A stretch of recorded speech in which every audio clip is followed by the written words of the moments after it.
अस्सलाम वालेकुम दोस्तों, नदीम अहमद हाजिर है अपने वी लॉग खट्टी मीठी बातों के साथ। जनाब आफाक अहमद MQM हकीकी के चेयरमैन ने कराची और सिंध के शहरी इलाकों की सियासत का रुख बदल दिया। जी हाँ,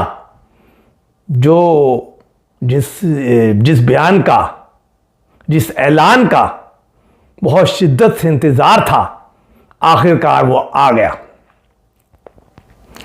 तारीख का सबसे बड़ा यूटर्न, जी हां, तारीख का सबसे बड़ा यूटर्न।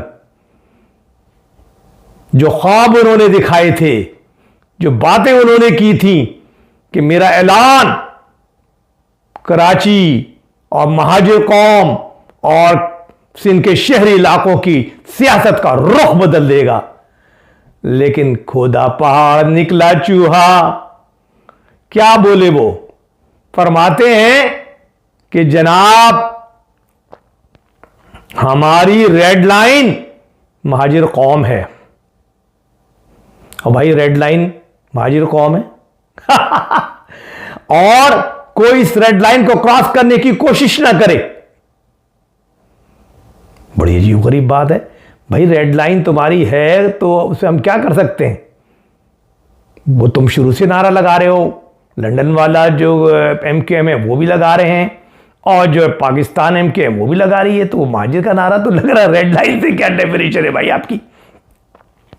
और दूसरा आप क्या कहते हैं? दूसरा कहते हैं कि भाई जो लोग आज़ाद लड़ रहे हैं, यानी वफापरस्त ग्रुप जो MQM लंदन ने खड़ा किया है आज़ाद उम्मीदवारों का, तो वो ये कहते हैं कि जनाब मुझे खदशा है कि जीतने के बाद ये लोग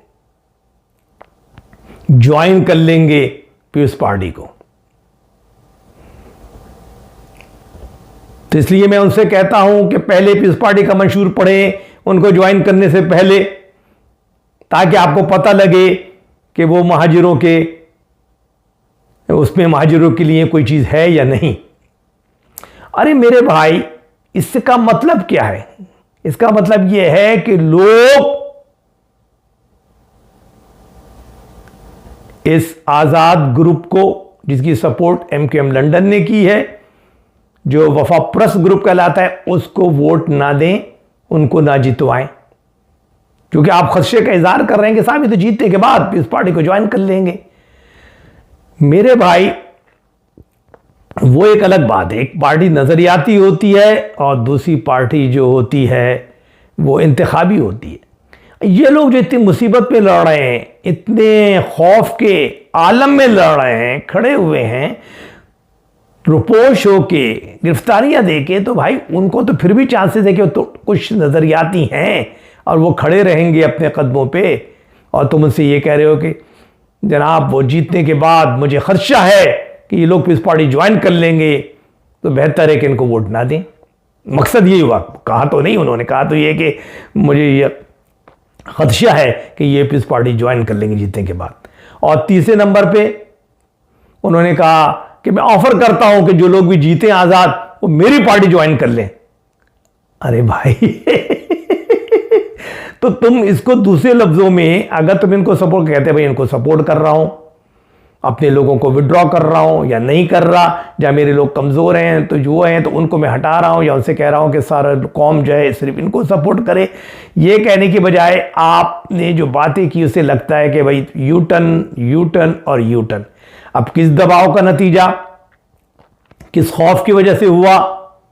कल तक तो आप सीना फाड़ के, सीना पे, छाती पे हाथ मार के और बड़े जोर जोर से चिल्ला रहे थे कि बस मेरा बयान शहरी इलाकों की और कराची की सियासत को बदल के रख देगा। तो मुझे समझ नहीं आता ये बात कि ये इन्होंने क्या कहा, कैसे कहा, और अब ये करना क्या चाह रहे हैं। लेकिन दोस्तों, बयान आ गया है, बयान आपके सामने है, और इससे यहां की सियासत पे 0/0 फर्क पड़ने वाला है। कोई फर्क नहीं पड़ेगा। जब लोगों ने उस वक्त मुझसे कहा था और पूछा था, तो मैंने यही कहा था कि मुझे यकीन नहीं है कि इस टाइप के लोग जो हैं वो प्रेशर को बर्दाश्त कर सकेंगे और वो जो है सामने आ जाएंगे। पता नहीं लोगों का क्या ख्याल था, बहुत से लोगों का कि शायद ये लोग जो है लंदन ग्रुप के आज़ाद हिमायती, जो आज़ाद ग्रुप है हिमायती याफ्ता लंदन ग्रुप का, उसको सपोर्ट कर देंगे, ये कर देंगे। सब बातें जो थी वो हवाई थी। बहरहाल ये सबसे बड़ी न्यूज़ थी जो मैं आपको देना चाहता था। तो ये न्यूज़ आपके सामने है, अब आप देखिए और फिर उसके बाद इंशाल्लाह बाकी बातें बाद भी होंगी। अभी मेरा व्लॉग दूसरा भी आने वाला है, फिर हो सकता है फिर मैं लाइव भी जाऊं, तो उसके लिए मैं इंशाल्लाह आपको टाइम बताऊंगा कि हम लाइव अपनी ब्रॉडकास्ट भी करेंगे जिसमें हम आपके डायरेक्ट सवालात लेंगे। जब तक के लिए इजाज़त दीजिए। मेरे चैनल खट्टी मीठी बातों को प्लीज़ सब्सक्राइब कीजिए और मुझे दुआ में याद रखिए, अपने सवालात भेजिए। अल्लाह हाफिज़।